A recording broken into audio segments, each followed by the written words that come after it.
morning, evening, afternoon, whatever, wherever you are and wherever you're watching this. I'm recording this Friday, sort of lunchtime-ish, just in advance of the third place, fourth place game tonight that England are playing in against Argentina, and obviously in advance of the final tomorrow night as well. Wanted to try and get this video out a little bit earlier than I have managed to, but all sorts of chaos has been going on, namely me getting a new job, which is exciting, and us hopefully finally selling the house. So Darlo, here we come. I'm also not sure why we're jiggling about quite so rapidly. I am sat in the car in Morrison's car park in Leigh. Not that that'll mean a lot to the majority of you, but yeah, you can see it in the background. Leigh Sports Village just there behind me. It's where Leigh Leopards, or whatever they're calling themselves these days, play rugby league, and Man United ladies play as well in there. Me and Fergo have been to watch a couple of games in there. Morrison's is just over there, as you can see. But yeah, sat in the little tiny motor. If anyone knows what this is, drop us a message, because I'll be dead impressed. I think we have probably one of the only few working ones left in the country. I'm just joking, probably not, who knows. But yeah, how good was the rugby at the weekend? Part of the reason why it's taken me so long to be able to come on and do a pod about this is to actually get over what happened as well in the game, because Jesus Christ, I've never seen out like that England game, and I've never been so stressed and more demoralised in a game of rugby ever. I thought the 2015 World Cup was bad, us getting knocked out at home. I was heartbroken and gutted and all of those other emotions during that, but slightly different this time because it was almost bittersweet. I was thinking about it earlier, and there was a point in the game where I knew that we were going to lose. That first penalty that they got, that scrum penalty, before Pollard even kicked the points. It might have even been just before they scored, actually. That scrum penalty where they kicked to the corner, yeah, it was. And it was just an inevitability. It was almost like, shit, the tide has turned, scrum changed. You know, it's all perception at the end of the day when it comes to the scrum, isn't it? And we massively had the upper hand. We shocked them. I've never seen England play so well for a long time. The last time they played as well as they played in that game for 78 minutes was the semi-final in 2019. So to go out like that, heartbreaking. Possibly the right team won on the day, just in terms of the overall tournament. But massive green shoots and encouragement if you're an England fan. Just unbelievable scenes, and the South Africans do it again. Have they got enough in them to turn over the All Blacks tomorrow night? I don't think so. I can see only one result coming from the game tomorrow night. I think it's one game too far for South Africa. I think the All Blacks, you can write them off at certain points, but you can't write them off in a World Cup final, and you can't write them off against South Africa either. So I think, for me anyway, I think it's all roads point to it being a big All Blacks win. But yeah, it's just unbelievable. The New Zealand Argentina game isn't really worth talking about, is it? It was like a slow gang raping, really, wasn't it? It was not what anybody, not different from what anybody would have thought was going to happen. It was kind of obvious that was going to be the outcome in that game. And the All Blacks seem to have got it together. That Will Jordan, unbelievable player, isn't he? The Barrett boys, I think, yeah, in terms of who I want to win this weekend, obviously I want England to beat Argentina tonight, it is now. And of course I want New Zealand to beat South Africa as well. A part of me is a little bit gutted that we're not going to get to see England against New Zealand, purely just because I think England, New Zealand would be possibly the more exciting of the games, of the outcomes that could have happened. I think the All Blacks obviously bring it in every game that they're playing, regardless, irrespective of who they're playing. They bring that sort of attacking mindset and whatnot, and I think the Saffers drain the life out of people, and we managed to just drain the life out of them for 78 minutes at the weekend, and they were winning for only 2 minutes of that game, but it was the two most important minutes. In terms of the sort of spectacle that this Rugby World Cup has been, I know I sort of touched on it last week about it making me fall in love with the game again. It actually kind of did make me fall in love with the game again, up until last Saturday.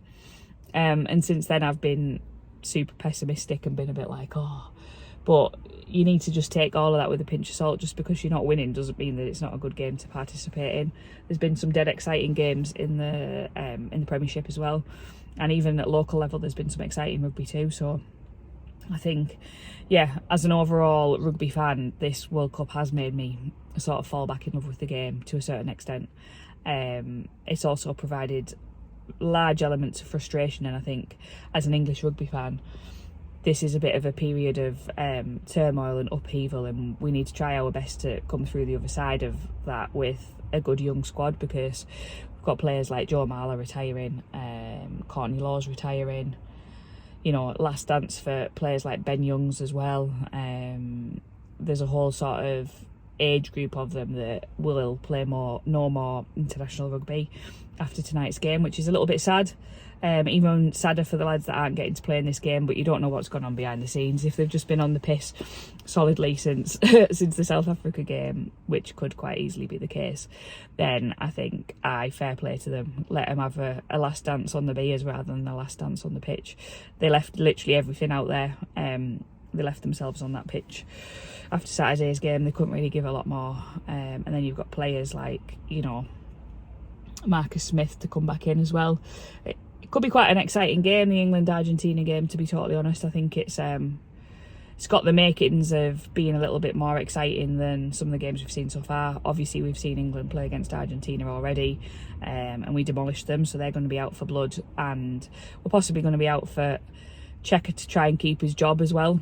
So the game tonight, in terms of a prediction, I think England will win by 4 tries or more. I think it'll be quite a high scoring game as well. I think it'll be quite an interesting game, end to end.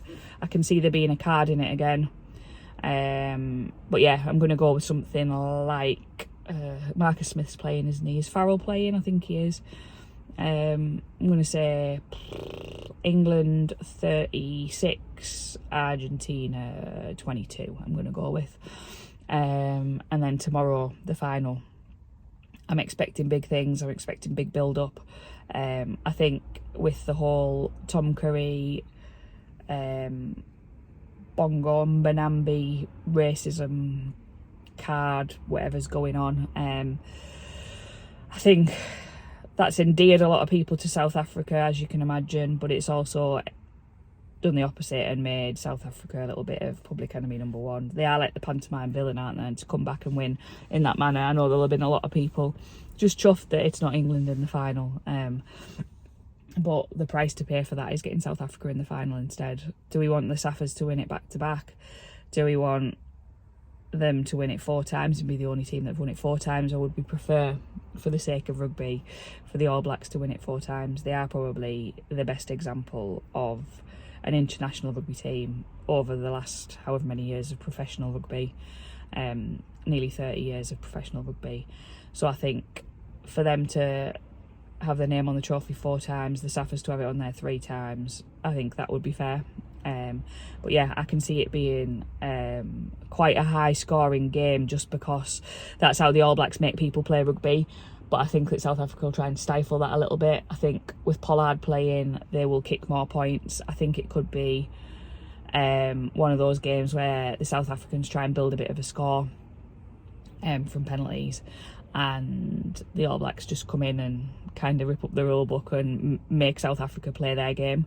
I think it might be quite close until half time, and I think that the All Blacks will run away with it. I think some of their backs just have it in them to overpower the South Africans. I think the South Africans have had a far harder World Cup than the All Blacks have. The All Blacks haven't even had to get to a sprint yet, and the South Africans have been sprinting flat out since the World Cup started. So yeah, I think the All Blacks are going to win probably by about 15 points in the end. I think it will be quite a tough game and a hard fought game, obviously, because it's a bloody World Cup final. What else is it going to be?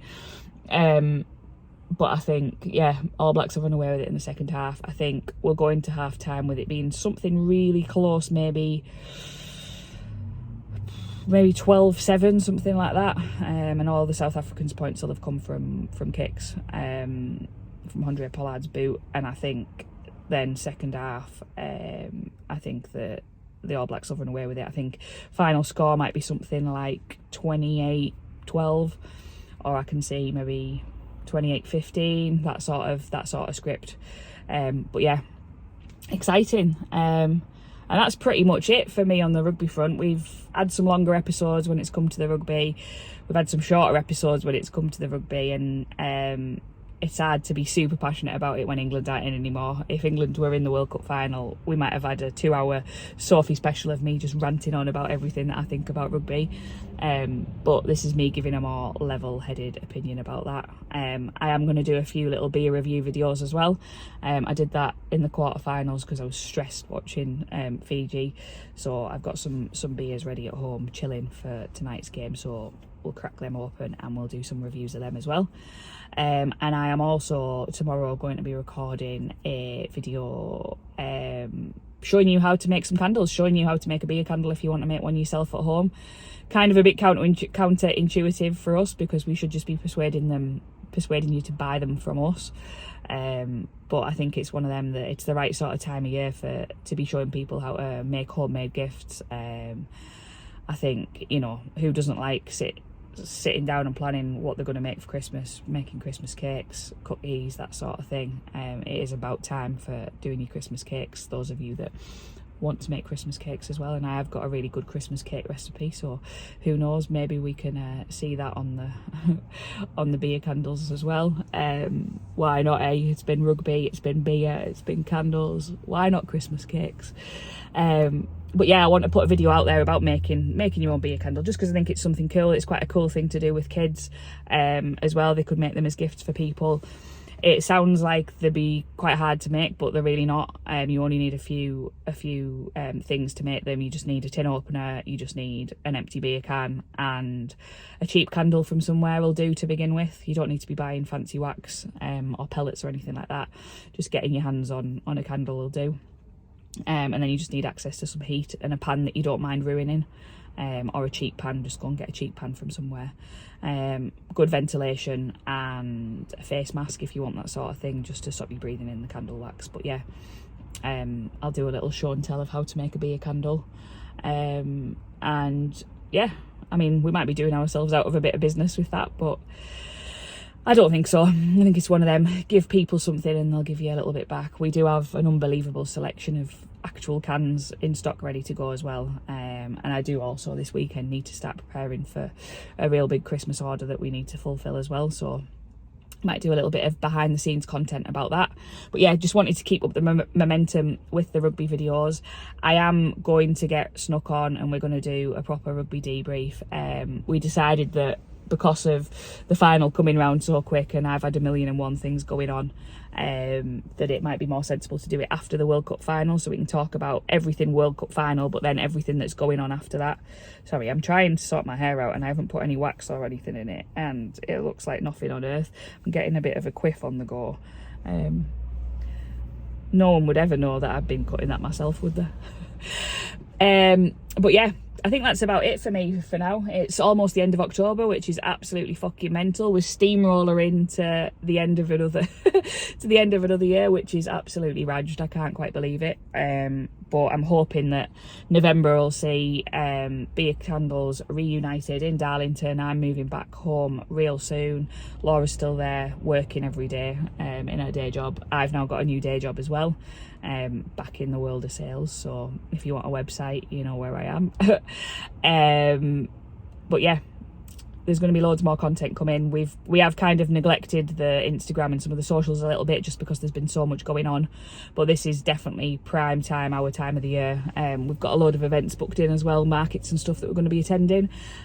So if you are watching this video and you think that you'd like us to come to one of your events and sell some candles, talk to people, breweries, craft shows, Christmas markets, that sort of thing, we have got a pretty full diary, and I'm going to be starting house renovations pretty quick, so I'm not going to have a huge amount of time. But if you do want to pencil some Beer Can-dles action in, then you know where we are. We will be hopefully trying to do some stuff again back in Darlington, in the market in Darlington as well, and hopefully some little bits and pieces with local bars and stuff. Crafty Merlins, we're looking at you guys. But yeah, that's about it for now. We'll keep it short, a nice little 15-minute doer. I'm just about to head into Morrison's to buy something for our tea, and I've now steamed the car windows up to death again, so I look like I've come dogging, but you definitely cannot come dogging in this car. But yeah, that's it. Happy Friday, happy World Cup final weekend. Come on England, let's finish third.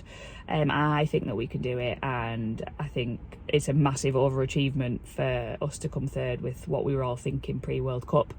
We want the All Blacks to win. I will be firmly a New Zealand supporter come Saturday morning. Come on you Kiwis. I mean Saturday night, Saturday morning I think if you're in New Zealand. And let's just hope that they put a number up on the Saffers, because they're my least favourite international rugby team. They're a set of cants, as they would like to say. But yeah, peace out, happy Friday, enjoy the rugby, enjoy your beers, and we'll see you next week for some more Beer Candles nonsense. Bye.